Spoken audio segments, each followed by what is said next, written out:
This meeting of the Arizona Independent Redistricting Commission will now come to order. I'd like to ask everyone to please rise and we'll say the Pledge of Allegiance.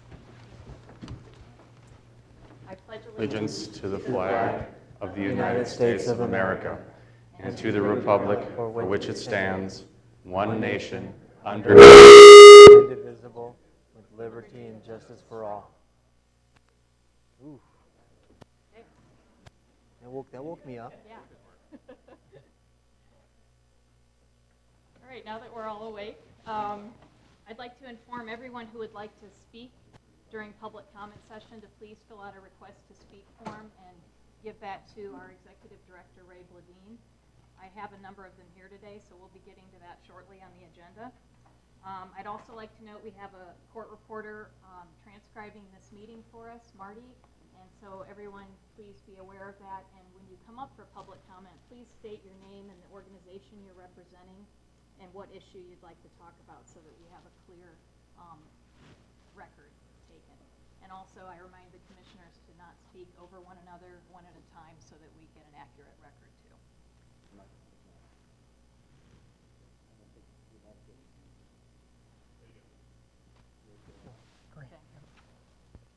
Okay. So if we could begin with roll call. Vice Chair Freeman. Here. Vice Chair Herrera. Here. Commissioner McNulty. Here. Commissioner Sturts. Here. We have a quorum. And this is somewhat of an auspicious occasion. This is the first time that our commission is actually all present together with legal counsel, and I'd like to acknowledge both of them. We have two individuals with long track records of public service to our state. Joe Canefield, who was recently Governor Brewer's counsel, is now in private practice, and Mary O'Grady, who was former Solicitor General for the state. And we also have Executive Director Ray Bladine here. And I thank our staff for organizing this and getting us all set up, and Buck for getting us streaming. And yeah, he's over there with earphones on, so we're all set. And I'd also like to thank the town of Oro Valley for hosting us today. This is a very fancy venue for us, frankly, compared to other locations, not to offend anyone, but this is very nice. And I thank the League of Arizona Cities and Towns, who I think put us in touch with the town of Oro Valley. So thank you. And thanks to all of you for being here today. Let's start with agenda item 2, that's call for public comment, which we do at each of our meetings. And this is the time to address the commission, and we'll receive your public input. And given that we have so many slips today, which is great, we're going to ask that you limit your comments to 4 minutes per person, if that's adequate, and I'm hoping that would be. And we'll start with the first one I have here, Kevin Burke, who's from the town of Oro Valley, and his subject is greeting. Chair Mathis, members of the commission, my name is Kevin Burke. I'm assistant to the town manager here in Oro Valley. I wanted to welcome you to our town and welcome you to District 26. Wanted to just say we really appreciate you taking the opportunity to come down and spread the message about what you're doing with the IRC and your work throughout the state of Arizona. We're glad that you're here in the town of Arizona. You'll find that we have a very active and engaged citizenry, so good luck today. Thank you. Thank you. Thanks for having us. Our next speaker is Ralph Kaiser, representing Tucson Tea Party, and the subject is communities of interest. And if I mispronounce anyone's name, please feel free to correct it. Good. Good morning, ladies and gentlemen of the commission. My name is Ralph Kaiser. I'm a resident of Oro Valley, a small business owner in Tucson. I'm also a member and one of the principal organizers of the Tucson Tea Party. I'm here representing the Tucson Tea Party, a group of approximately 3,500 members. We're nonpartisan in that our membership consists of freedom-loving individuals from all political parties. I'd like to speak to the importance of using the concept of keeping communities of like interest together as a key element of your redistricting criteria, and we'll use the following example. Many of our Tea Party members live in the Saddlebrook community, 27 miles north of Tucson. That community currently is part of State Legislative District 26 and U.S. Congressional District 8. The Saddlebrook community is closely tied to Tucson, Oro Valley, and Marana in terms of church affiliations, social groups, business ties. political interest groups, including the Tucson Tea Party. We eat at the same restaurants, shop in the same major retail locations, attend the same churches. Saddlebrook is closely linked in a community of interest with other cities and communities in the Tucson area. Geographic proximity and ease of transit within these communities of like interest are integral to the linkages that bind the Saddlebrook community to the larger Tucson community. The Saddlebrook community, on the other hand, is 73 miles from the next largest community in Pinal County and Legislative District 23, Casa Grande, and shares very little with this community in terms of common interests. It would be unnecessary and highly irregular to consider changing the legislative boundaries to isolate and exclude the Saddlebrook community from other communities in the northwest Tucson area in terms of drawing new legislative and congressional district boundaries. We would urge that you not do this. Thank you. Thank you. Our next speaker is Onita Davis from Tucson Smart Girl Politics, and the subject is mapping.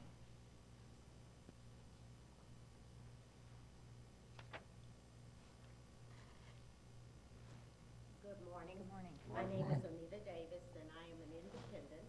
I belong to Smart Girl Politics, which is a nonpartisan organization to encourage women to participate in politics. We independents have tried to do your job for you. We have created a redistricting map for Southern Arizona. In doing so, we took into consideration the 5 reasons for withdrawing lines for redistricting 2011. It is our belief that the lines do not have to be drastically changed to, 1, create equal populations. The shift in population can be adequately addressed by minor redrawing of the lines. Such minor modifications would allow communities of like interest to continue to exist. To create compact and contiguous communities, because in most instances that exists today. For example, we have many small independent communities in northwest Pima County that positively coexist due to commonality of interest. For example, Saddlebrook, Eagle Crest, Catalina, Oro Valley, and I'm a resident of Oro Valley. Adjacent unincorporated areas and Marana form a very strong contiguous community of like interest. Does not have to be drastically changed to respect local boundaries, because the term boundaries goes beyond just city or county, but includes many aspects of our lives, such as schools or economic and cultural centers. Does not have to be drastically changed to create competitiveness, because how do you prescribe such a thing when the number of independents has outpaced Democrats and may overtake Republicans? Does not have to be drastically changed to keep communities of like interest together, which is the most important criteria, at least as far as I'm concerned. We want to be grouped with other communities with which we share hospitals, schools, shopping, medical facilities, economic development, and cultural interests. Each of us has a vested interest in the success of the other. In fact, as my community of interest exists today, it fits the description given for communities of like interest on your website, which includes religion, political ties, history, tradition, geography, demography, ethnicity, culture, social and economic status, trade, or other common interests that would benefit from common representation. We believe our map does all of this and does them very well, thank you. A copy of the map is being provided because if you are like me, it helps to have a visual aid. We hope you'll take these factors into consideration in this study. Thank you. Thank you. Thank you.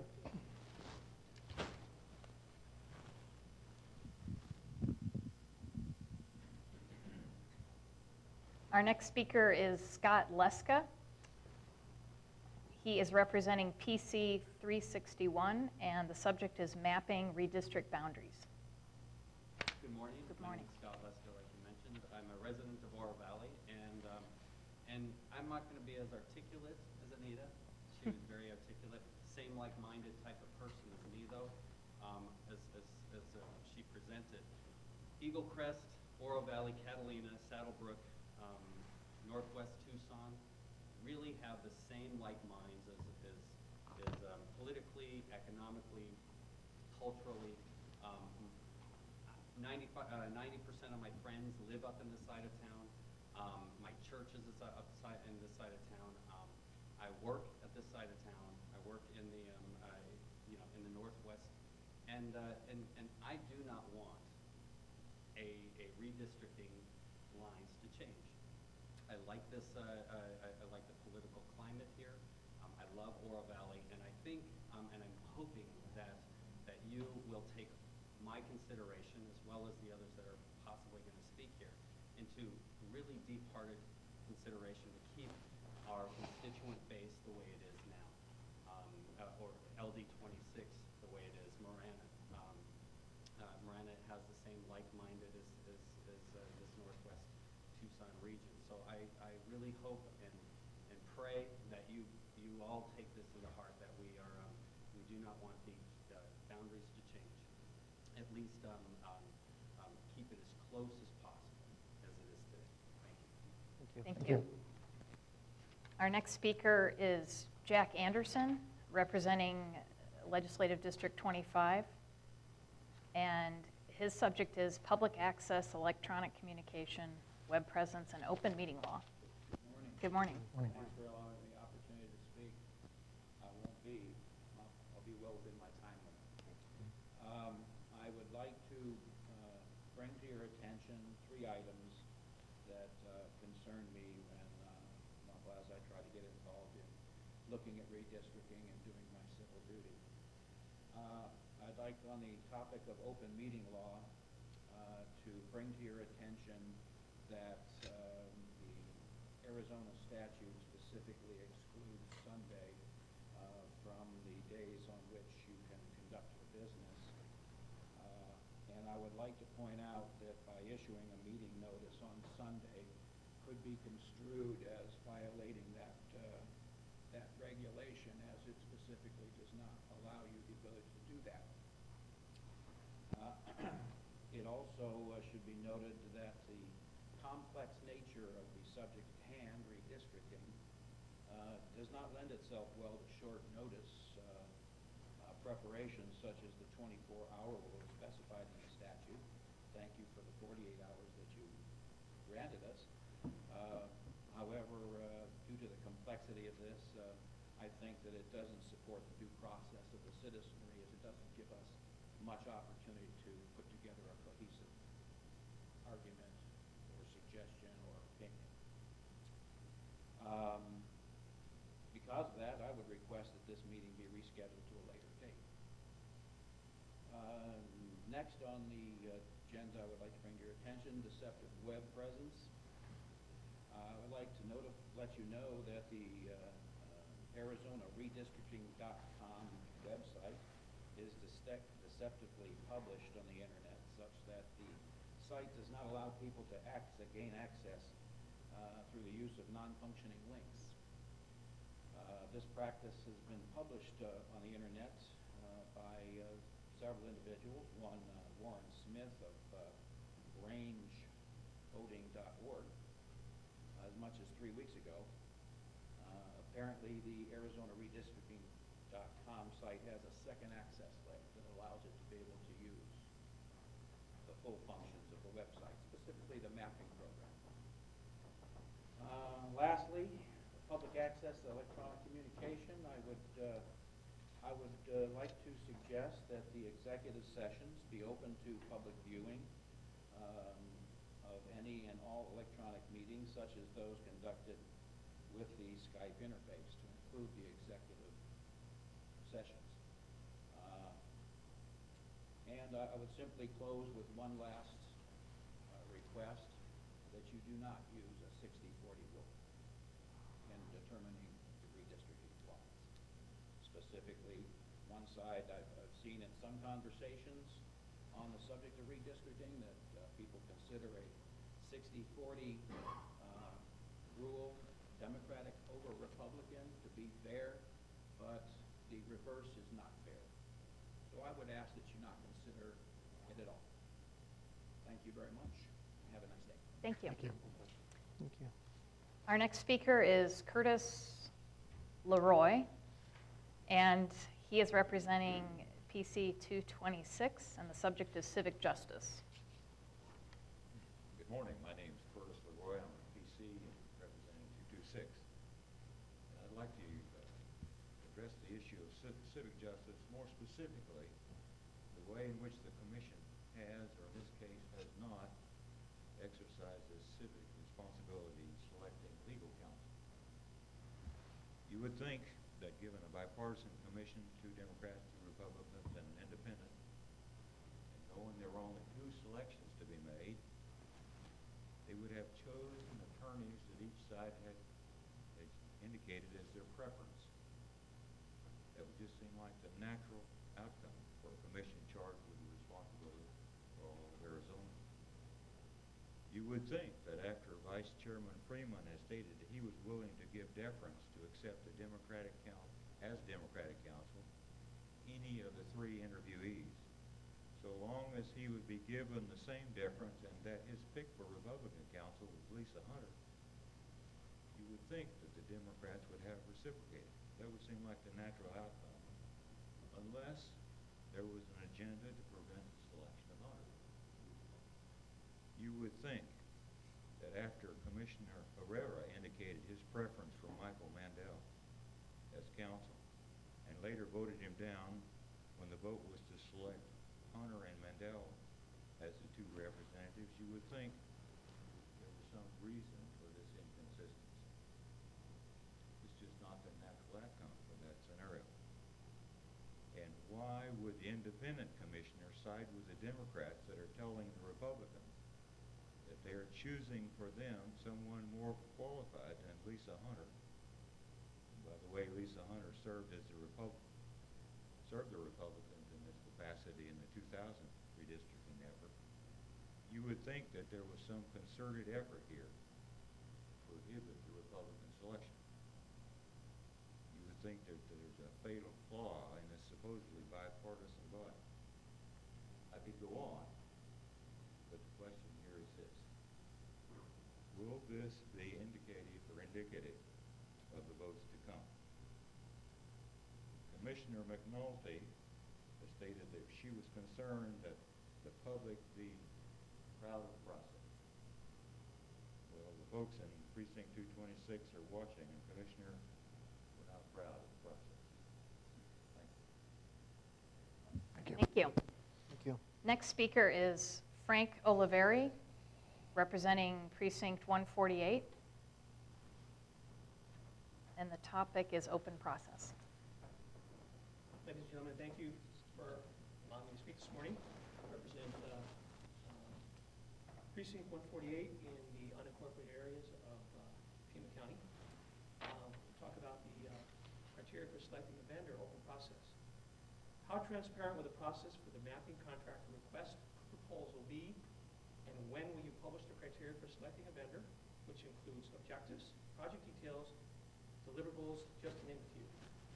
Since you'll be using the Arizona State Procurement Rules for the request for proposal, which is your official statement to vendors about the services required, vendors typically try to respond point by point to your RFP when they make the proposals. For these reasons, the RFP must be carefully crafted and reviewed before distributing it to the vendors by the state. Compensation for the successful vendor is derived from the taxpayer's pocket, and the public deserves transparency on how their dollars are spent, and the vendor does not exceed the budget. Finally, do the results meet the goals specified by the input from the respective communities, such as keep communities like interest together, respect local boundaries such as cities, counties, and schools, create compact and contiguous communities. A typical RFP will include the following, but not limited to: number 1, general goals. This section includes the general business goals, which are met by the process. Number 2, the target audience. These are the citizens of the state of Arizona. They're ultimately paying for this. Where their goals be heard openly and fairly. Number 3, objectives. Each objective should be listed and discussed openly and conform to state and federal regulations, election laws that consider the public's goals. Number 4, project details. This section should include summaries of public needs, federal and state rules and regulations, descriptions and anticipated project team reporting of the process, description of required development process and revision cycles, listing of expected deliverables. Number 5, constraints on budget, schedule, and design. This section should describe to stay within the budget boundaries, specific dates and completion of milestones such as design plans, drafts, test sessions, and master deliverables, constraints on the process. Number 6, resources provided. This section should describe the resources, information, critical data, etc., to be provided by you and the public record. Specifically, it should include a description of the subject matter experts, market research, technical documentation, and any other resources that will provide the vendor during the development process. Number 7, criteria for evaluating success. How will the public objectives be taken from the public record be met? If so, how is it measured? Number 7, finally number 7, criteria for selecting a vendor. This is a list of criteria which will be used to determine the best vendor proposal.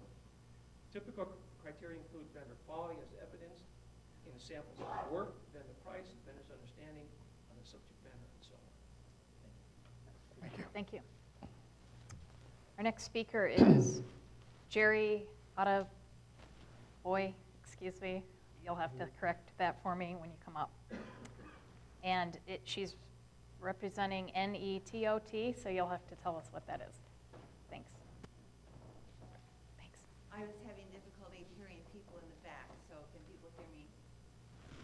Maybe the microphone. Can everyone hear okay? Can you hear us? Too low. Okay. So yeah, it sounds like, is Buck around? Because I was having trouble hearing what Frank was saying. Okay. I don't know, is the public mic maybe, could it be louder? Closer? Oh, there. Is that better? Mm-hmm. Okay, because I had a difficulty hearing all the gentlemen that were, the individuals who spoke earlier. I think there was only one person I could hear clearly. Anyway, Jerry Ottoboni, and I live here in Oro Valley. And I want to thank the commission for having the meeting in Oro Valley. But I was surprised and shocked when I learned that the Oro Valley Town Council room had been booked last week. And I was concerned because the email notification from the Arizona Redistricting Commission went out barely 48 hours before the meeting was scheduled. Redistricting is such complexity and importance to the public that it should require additional public notice other than what's required by law, like 24, 48, and even 72 hours notice, often covering a holiday, like Memorial Day was covered, because it was the day after Memorial Day, or weekend is insufficient, time to give the public time to participate. I urge the commission to let the public know immediately when a location is booked so the maximum number of people can participate. And just a point of note, I've been up to Phoenix twice, and it was interesting because there were very few people in attendance. So I thought this possibly might be the reason. So thank you very much for your time. Thank you. Thank you. Next speaker is Christine Bauserman, and representing Citizens for Common Serve Redistricting. The subject, oh, 7, sorry. Oh, common sense. Sorry. I won't make a comment about myself on that one. The subject is LD 30 Boundaries, Rita Ranch. And I'm representing Ken Moyes, M-O-Y-E-S. He was unable to attend and called me on the way here. I'm from LD 30 Service Ken, which is on the far northeast side. It's like an hour from here. Is that better? Yeah, put your. Is that better? I am speak. Is that better?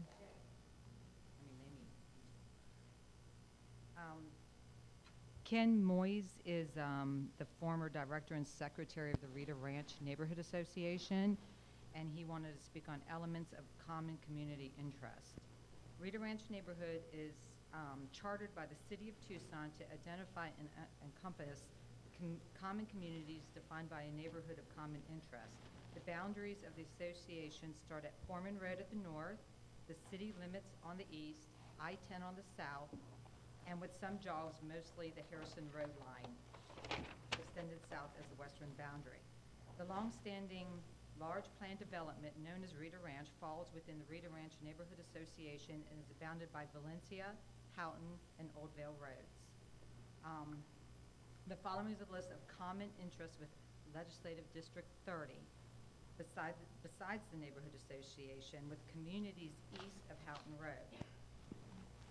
The first one is the school district. All developments along Houghton south of Irvington Road, including Rita Ranch, fall into the Vale School District. The second is shopping.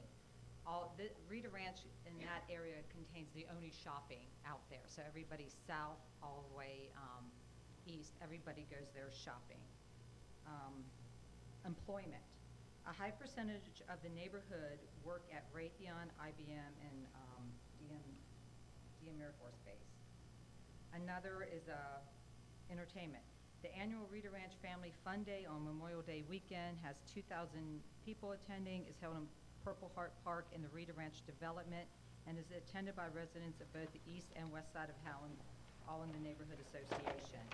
You know, it is the hub of that park, is the hub. Isolation. Rita Ranch is isolated and non-contiguous both socially and physically to the northwest from the other LD areas by vacant land and the military base. It's like here, the base is here. The Houghton Corridor is a transportation that links all of LD 30, and Rita Ranch links into that corridor. Again, that was part of transportation. Thank you. Thank you. Thank you. Our next speaker is Tommy Tucker, 2007-2008 Pinal County Rep Committee, and the subject is the future. Well, thank you again for coming, and certainly can understand with a whole state in mind that it's pretty hard to do your scheduling, and I certainly understand that. I try to sit in wearing your moccasins as much as possible. 11 minutes ago, the Saddlebrook PC's meeting, which is monthly, ended. So I'm one of the few, I think maybe the only one here from there. We live just a mile and a half above the two-county line. And logistically, these two HOAs, of which there are 31, I think the count is active precinct committee people, obviously for one party, but the other party has a similar kind of structure. We do, like was mentioned earlier, we interact, we buy everything essentially here in Pima. But when you only have two precincts that are connected with an area that you get with the people, but in theory we have no input directly to Pima County. By this, however, our non-logistic people, they get more in tune with the political aspects of Pima, which you can't do anything about, than they do about Pinal. And the thing that really bothers me as a past chair, logistically, is the fact that we had great trouble going over, yes, as was mentioned earlier, near Florence, Florence, everything's in Florence for us, in a county that's larger than 3 states. So we had, as chair, Maricopa as an example, in CD7, and they have kind of a similar situation. And if you go along, there's Eloy, which is close, Coolidge, and it would appear that as redistricting boundaries might be done, that if we take and have a line, artificially of course, that runs essentially across that southern part so that it combines to a degree, you can then have structure, whatever party it is, where those areas interact with the area that is to the south without losing their identities. And so in doing that, it would seem to be more structurally for whatever that next CD, 8 or whatever it might be, we don't know what the number's going to end up with, obviously. But it seemed to make a lot of sense. I think everybody on the commission is aware that 9, at least the scuttlebutt is, the new 9 will kind of center in Casa Grande. And whether that's true or not, we don't know, but obviously there's quite a little issues here. But you can have, whether you're Democrats or whether you're Republicans, you can have organizations that at least have continuity for their respective areas. And we wouldn't lose that identity with Pima, yet we would not have, our people have so much trouble to realize everything that the county does to us is over there in Florence. It's now down here in Tucson. So that is what I call the future. And I know that there are all kinds of numbers that are going to enter into this whole picture. But I think for a better state, we have other, all across the state we have this type of thing. And I realize that's rough for you people because putting it all together is kind of tough. But thank you for being here. Thank you. Thank you. Our next speaker is James Kelly, Chairman of Legislative District 29 GOP, representing Pima GOP, and subject is mapping. Here we go. Good morning. Thank you for my time today. Morning. With regards to Legislative District 29, it is my sincere desire that our boundaries change dramatically. At the moment, the transportation corridors, the communities of interest, actually compete against each other. My precinct in 296 is extremely diverse culturally, including Pan-Asian, Pan-African, and Pan-American citizens, and the culture just doesn't really matter. We all consider ourselves members of Rancho Valencia. We have much more in common with Rita Ranch than we do with downtown Tucson. What I would like is I would like our borders, our western borders, to move east to Campbell. I would like our northern borders to move all the way to Broadway, and I would like our eastern borders to move all the way to Houghton, to include Rita Ranch. They were gerrymandered out to into 30 10 years ago, and basically took away homeowners, people of interest that are more in common with the communities within the boundaries that I just named. We have more homeowners west of Campbell than we do east of Campbell. And our interests in terms of economic interests, Raytheon, again, most of the people in my district west of Campbell work for Raytheon or contractors that feed Raytheon, or the airport, which is an area of interest, again, that is now in 30, but they live in 29. So all of these different areas that got gerrymandered 10 years ago has hurt my district tremendously. We're always at odds, and that downtown-centric controls what happens, everything east of Campbell. So that is my request for mapping. Those are the boundaries I request for LD 29. Thank you very much. Thank you.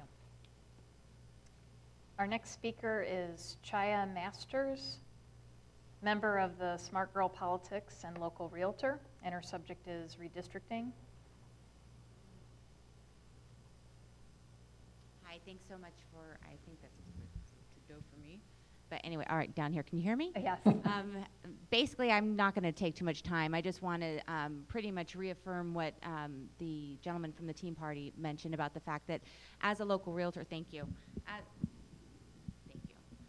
As a local realtor with Saddlebrook, and I'm on the front line seeing the people that move into our state, and one of the major populations that comes in, as I'm sure everybody knows here, is the retirees.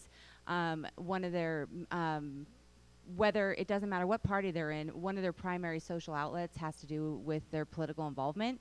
And by keeping like-minded communities, or not like-minded, but like communities together, it allows them to participate, stay engaged, and feel like they're, involved in the community and whatnot. And as well as, drawing, I would hope that the lines don't change too much because it is a very dynamic group down here. And so I just wanted to kind of jump on what he said and reaffirm that. Thank you. Thank you.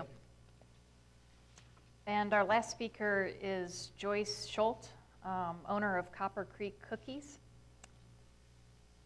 And the subject is allow more time for citizens to respond. Good morning to you all. Good morning. This is a little short. In fact, I'm shrinking. Good morning. I have to tell you, this is very impromptu, so I'm just going to speak from what I know. I went home this morning. I was in a meeting at Raytheon at 8 o'clock. I went home, clicked on my computer because I just live up the street, and it said they're having a meeting at the town hall. The town hall. So I said, okay, I'm going to go. I was talking to my daughter-in-law, and I hung up. I do live in LD 26. And my word to you, all of you, is if it ain't broken, don't try to fix it. And this is a good district. Everything's going smoothly. We love our representatives. And we're just glad you came today so we could tell you how great this is. Thank you very much. Thank you. Is there anyone else from the public who would like to address the commission today? I'm out of slips, but okay, last call. That will conclude our public comment then. And thanks everyone for your input. Our next topic agenda item is Executive Director's Report. And so Ray Bladine will come and give us a report on preparations for public hearings, agency staffing needs, and other items related to office operations. So Ray, when you're ready. Thank you, Madam Chairman. I will be brief, but I'll just cover some of the items that you mentioned. We are in the process of beginning the first phase of staffing up for the public hearings that will be coming along in July. We also are receiving applications for a public information officer. Someone was nice enough to post us on the web page of the Public Information Officer Association. So within the last several days, I've gotten 7 or 8 resumes of people that have experience in it. My thought is I'll get them all in a package and then get them out to you to take a look at. The outreach staffing is something that we're starting to work on now, because we know once you start the public hearings, it'll be important to have people to be available at the various locations that we're planning to have. We will hopefully by next week have a memo to present to you to take a look and see if it will meet your public information and public hearing desires. We have had some initial contacts with organizations such as the League of Arizona Cities and Towns, which led us to today's facility, but I've had some information from the community college districts, and we will follow up with them. Ideally, we'd like to find locations where there already is an ability for us to hook up to the internet so we can provide the streaming.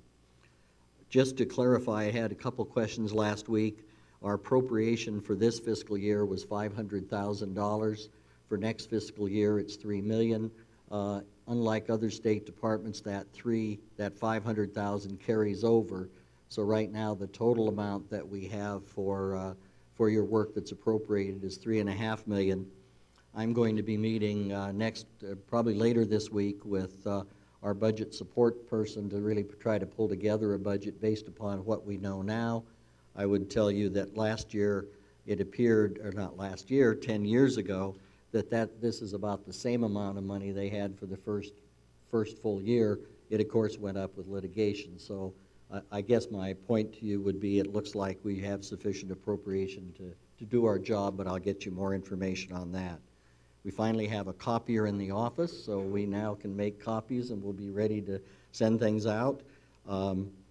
We also took possession of the records of the commission 10 years ago, which was 70 boxes of information that the Secretary of State's office was nice enough to send staff over to carry up 2 flights of stairs in the Evans house. And thanks to my assistant, Christina Gomez, I also was enlisted to carry boxes and was happy to find that I could do that. So it made me feel good that I was young. Finally, I had a meeting this week with Ken Clark of the Competitiveness Coalition, who's asked to be on one of your future agendas. The information I thought you'd find interesting is that their competition of maps that they are asking people to submit, there'll be 4, in quotes, winners that they will select.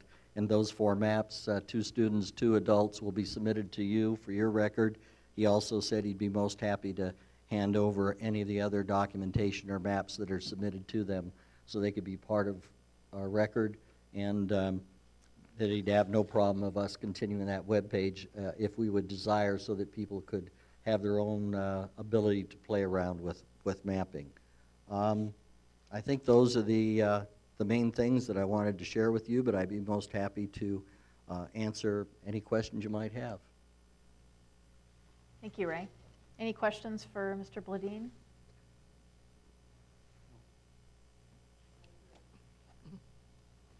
Madam Chair. Mr. Bladine, so just to be clear, you expect at our next hearing you'll be able to present us with a budget that we can look at?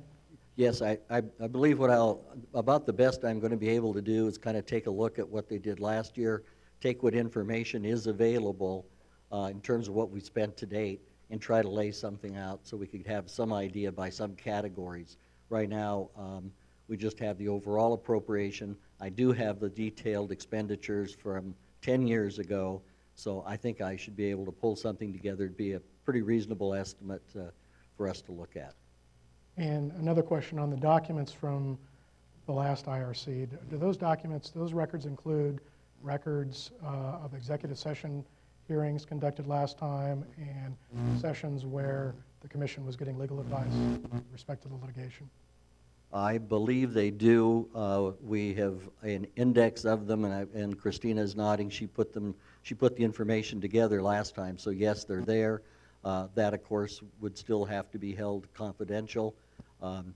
Since the material was submitted to the state archives and under their jurisdiction, I had to sign a way of form that if I were going to have any more children, they would get the first one, but I don't, but basically says we need to protect them, we need to keep track of where the records are, we have to test for bugs, and they have to be 6 inches off the ground. So the bottom line is that we will have to really be careful about any public access to those and treat them as if they were in the archives. Thank you. Madam Chair? Mr. Herrera. What was the purpose of bringing those boxes to the Evans house? Primarily, Commissioner Herrera, one of the advantages I think we have over the last commission is there was a last commission where we can go back and see what they did and what worked and what didn't work, and it makes it much more available for our legal team to take a look at what happened in terms of legal challenges and also the record keeping. So we see it as a way that we can benefit from the past to do a better job in the future. Thank you. Madam Chair? Mr. Sturts. Mr. Bladine, is it your anticipation that we are going to be publishing an overall public meeting schedule, including locations at one time? Yes, sir. And when's the anticipated date of the first draft of that, or the second draft of that coming out? I would hope that perhaps by the end of next week. We've been receiving some comments from all of you. I'd like to get some more. I would also like to make sure we contact possible locations before we, talk about them in public. But I'd like to have a public discussion with you on that so that, just as you're saying, there would be ample lead time for people to know where we'll be taking testimony in the month of July. And the anticipation is that the testimony, if we are going to be live streaming, will there be an ability to collect commentary from locations where it would be live streamed to? Yes, our plan is to live stream and also have hookups by Skype, probably the first time maybe at 2 other locations than the original location. We would have staff at each of those locations that could serve in kind of a host capacity to accept comment cards, to schedule that location to comment to the overall meeting. So we're trying to utilize the technology as much as we can to have as many sites available to the public in a given geographic area at one time. So yes, we are hoping that technology will be on our side and not be an enemy right now. But it looks to me like we're getting the bugs worked out, and it should work well for us. Okay, terrific. And as a matter of ease of public being access, right now we have none of our activity is interactive. In other words, we're not posting anything on any social media sites. No, sir. So is there an anticipation that we're going to get Facebook or some sort of other social media for the posting of these, and then linking previous hearing video to those sites?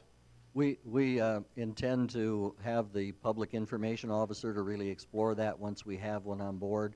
It certainly is something that seems like could work for us. We have been put on alert that there are some information problems with public agencies in doing that.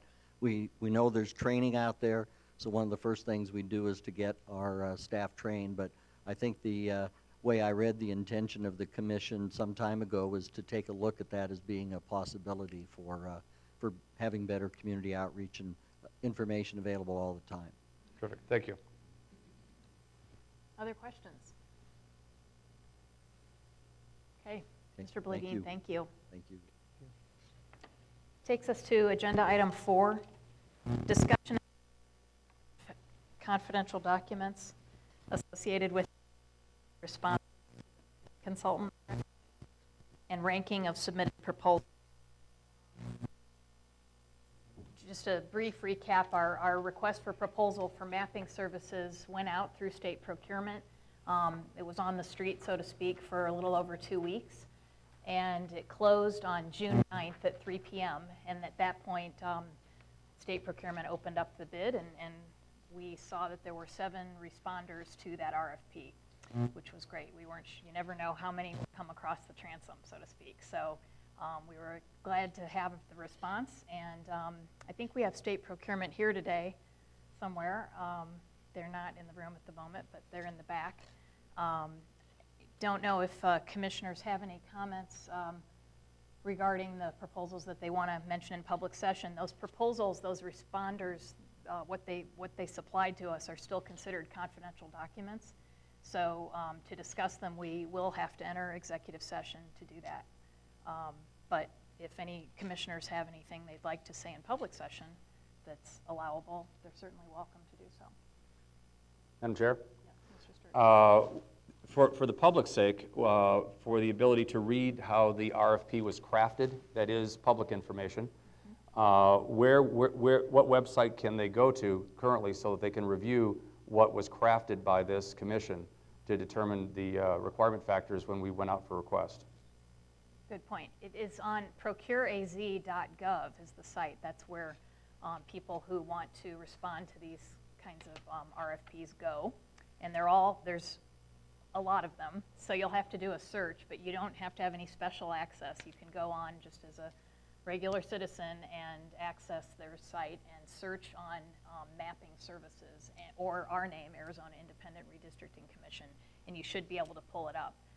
So Mr. Sturts is correct, and thank you for pointing that out, that the RFP itself is a public document. It's on the street, and everyone can view that, but the actual respondents' proposals are not yet.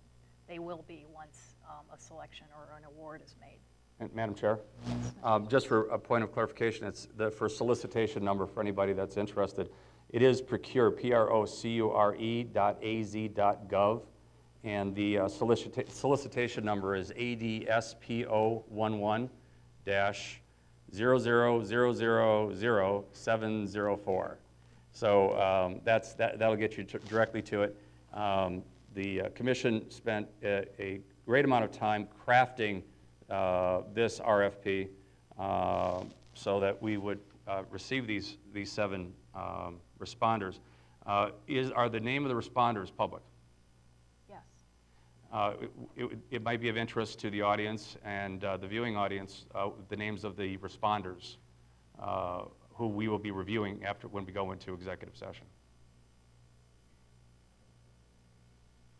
I can go through the list. It'd be good to let the public know who the 7 responders were. I don't happen to have the list with me. Yeah. I do. So I'll make it easy. Yeah, go ahead. Here are the 7 responders. Strategic Telemetry, Research Advisory Services, National Demographics Corporation, NAVTEQ, that's NAVTEQ, North America, LLC, Azavea, AZAVEA, Incorporated, GIS Southwest, and lastly, Terra Systems Southwest. These were the 7 responders to the RFP. Thank you, Mr. Sturts. Thank you. Any other comments? I'll start again from the top. It's Strategic Telemetry, Research Advisory Services, National Demographics Corporation, NAVTEQ, that's NAVTEQ, North America, Azavea, AZAVEA, Incorporated, GIS Southwest, and lastly, Terra Systems Southwest.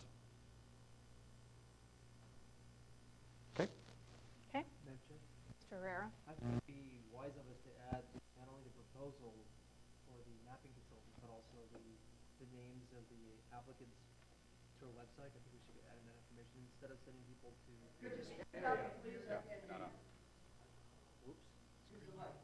You know, instead of sending people to Procure AZ, we should add that information to our website, both the proposal and also the names of the applicants. So, Good idea. I think we can accomplish that. Bob? Yes. Oh, we can't respond to people in the public, can we? Or I don't know how that works. Madam Chair, you do have the discretion to take public input throughout the meeting if you choose to do so. Okay. I choose to do so. Two of them, I think. Excuse me, at this point, I think all the contents of the proposals is confidential. Okay. So we can't respond to those questions. Okay. Any other comments from commissioners? I don't know if my mic works, so Do you have the green light on? Yes. I would move that we go into executive session to review that RFP. Is there a second? I second that. All in favor? Aye. Aye. Any opposed? Okay, the time is Make sure. 10:34, so we'll go into executive public session. From any of you, if there is any. Okay, otherwise, I would like to ask Jean Clark, who's the administrator for state procurement, to talk to us a little bit about next steps. We just had a good discussion during executive session about the responders to the mapping services RFP. So Jean? As we had indicated previously, we had 7 responses to the mapping consultant RFP. Based upon our initial evaluation of all 7 of those responses, it's recommended at this time that 4 firms, in no particular order here, be progressed forward to possibly hold interviews. in discussions and clarifications with us. And those 4 firms are Strategic Telemetry, National Demographics, Research Advisory Services, and Terra Systems Southwest. Great, thank you. Any discussion from any commissioners? Without objection, I suggest we proceed with interviewing those 4 firms, and so give you an opportunity. Any comments? Okay, so we will rely upon the State Procurement Office, Jean, to contact those 4 firms and set up interviews. We should probably discuss the format of those interviews, how we'd like to proceed. Does anyone have any initial thoughts? Madam Chair? Yes, Mr. Sturts. Recommendation would be that we have tentatively set aside the 24th of June for an opening for us to be able to have interviews done at a location yet to be determined in Phoenix. And my recommendation would be that we would do a morning session of 2 interviews and an afternoon session of 2 interviews, leaving sufficient time between those interviews for recap and consultation and note-taking. My recommendation would be that we assign the times based on random order or availability as selected after the SPO contacts the proposers, and that we set a time of no less than 1 hour and no more than 1.5 hours for the interview process. Any comments from other commissioners on Mr. Sturts' suggestion? Madam Chair, Mr. Herrera? as we did previously when we were interviewing the attorneys, I suggest that we allow for public comment before and after. I think that was helpful. Good. Good suggestion. Okay. Any other thoughts? Should we standardize whether they, how long we have for questions, whether they make an opening statement, whether they actually make some sort of demonstration, presentation, software that they might use, and one at a time when they get questions so that they have a better sense of how in their presentations. Madam Chair? Mr. Sturts? Commissioner McNulty, I think I agree completely. I'd like to reserve a component of the time for presentation of their mapping systems that they'll be using, but I'd prefer to have the majority of the time for question and answer.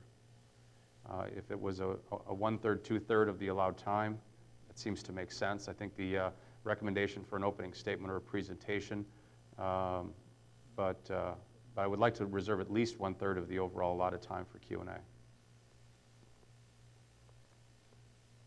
Other thoughts? I agree with that. Maybe even more time for Q&A. Maybe even more, yeah. From 2/3 to 3/4 of the time. Frankly, I'm in favor of leaving it somewhat open in terms of just giving them maximum flexibility to present what they want to present, not necessarily having to do a demo if that's how they choose to use their time. So I don't know how much constraint we want to put on them, but. No, I agree with that. I don't think we're going to get too much out of looking at the mapping software itself because this isn't what they have designed. So I would agree with that. Probably isn't something that we need to encourage against them. Yeah, Madam Chair, Commissioner McNulty, I agree with you. I think that the point was that we want to make sure that we don't end up with an hour worth of presentation and no allowance for Q&A. Good point. So. Agreed. So does that give you enough direction, Jean, to give to the 4 firms? So my understanding is an hour to an hour and a half maximum, about a quarter of that time at the most for an overall presentation, basically an outline of their proposal as they've submitted, and then the remainder of the time Q&A. Madam Chair? Yes, Mr. Freeman. Perhaps what we tell them is we would expect them to give some sort of presentation, but they should also expect to build into their time a sufficient time for us to ask question and answers. Mm-hmm. We do not want to see a 90-minute presentation. Any other thoughts, comments? Okay, well, I thank Jean and her team at State Procurement for facilitating and for guiding us through this process. You've been very helpful, and we really appreciate it. Thank you. Thank you. All right. Any other comments on agenda item 4 before we move to the next? Madam Chair? Yes, Mr. Has there been a motion made? Yes, I did it without objection. You did without objection, thank you. That we would go ahead and interview those 4. Sure. Thank you. Okay. Are we all good? We're all Okay. good. We'll move to, thank you, agenda item, looks like there's a typo. It'd be agenda item 5. Agenda items and dates of future meetings. And I think Mr. Bladeen sent us a calendar that I have printed somewhere of dates when we're available. We just now talked about how we're going to shoot for June 24th as our next meeting when we would have these interviews. Yeah. And we're hopeful that the firms will be able to join us for interviews that day. Boy, this is small. Okay. So June 24th is Friday, next week. Unless something should arise, I don't see us meeting before that, unless there's a need where we have to get together. The following week is the week of the 27th, where we'll likely want to plan on trying to do something. And that following weekend is the 4th of July weekend, so. Are there dates, the 27th through the 30th, that are good for folks? Madam Chair, we have a meeting in the morning, the 28th at 8 o'clock. It'll be done by 10. If you need to meet that day, though, if I have some advance notice, I can probably move it.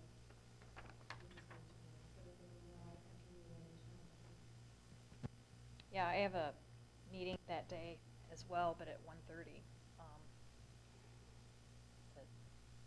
That I cannot move, unfortunately, so that's going to be a tough one if you're busy in the morning and I've got the afternoon. And it's looking like on the 29th, I can't read it very well, but. I'm not available in the morning of the 29th. Okay. And Linda, you're not available after? I'm available all day if I can be home by 6. But if I have to, I'll move that too. So it sounds like Wednesday afternoon is a possibility. All day Monday is actually a possibility for me too. I just have something at 4 p.m. in Tucson. So as long as I were here by 4, I could do that too. Any preferences on trying to schedule something for that Monday or that Wednesday, 27th or 29th? We will just met with those firms on the 24th. So I'm not sure how much will transpire over the weekend. It might be more prudent to choose Wednesday. Madam Chair, if it's Wednesday the 29th, I am most likely free the entire day. I do have a meeting currently scheduled in the morning, so I guess if we were sure that it was going to be in the afternoon, the 29th, certainly no problem at this point, and I might have no problem with the entire day. Okay. Madam, Your conflict was morning? Morning, Okay, correct. so, yeah, Oh, still Wednesday afternoon is still looking good as long as we're done by 6 p.m. in Tucson.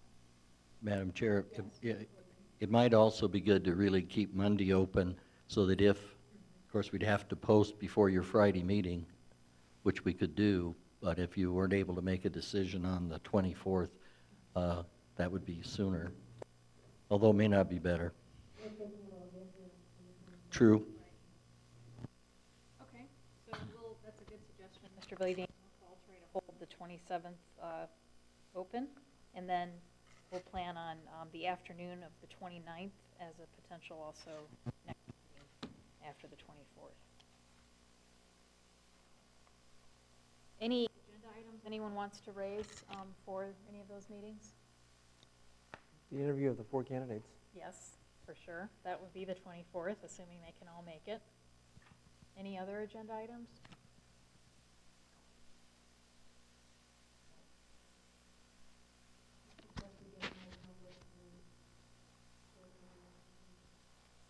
Okay.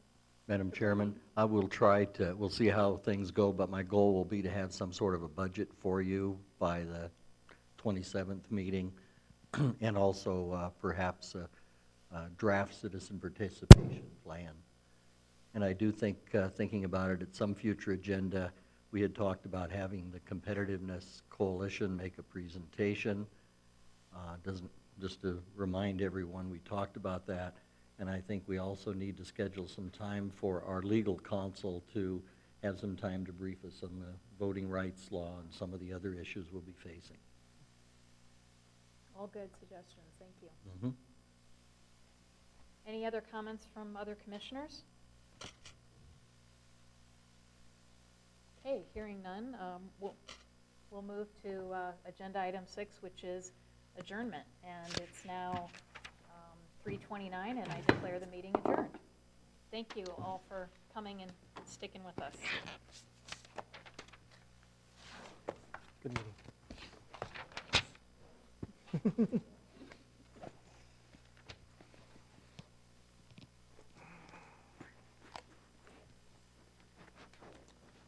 Oh.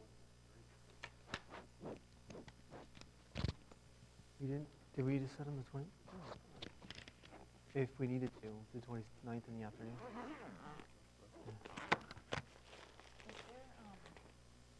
Did it save you guys much time Hello? coming Hello? here? Hello? I'm just Hello? curious, you know, did Hello? it shave off any? Hello? Or is it- I mean, it's a long hike. I went down. Hello? It's a very long hike, but, you know, I know when you get into Tucson in the morning, you can really get worked out. But of course, once you get down to St. Mary's or whatever the exit is, we're right there. Right. I guess if we go into the U of A, it's all longer. I like Tucson. I like it. Yeah, I do too.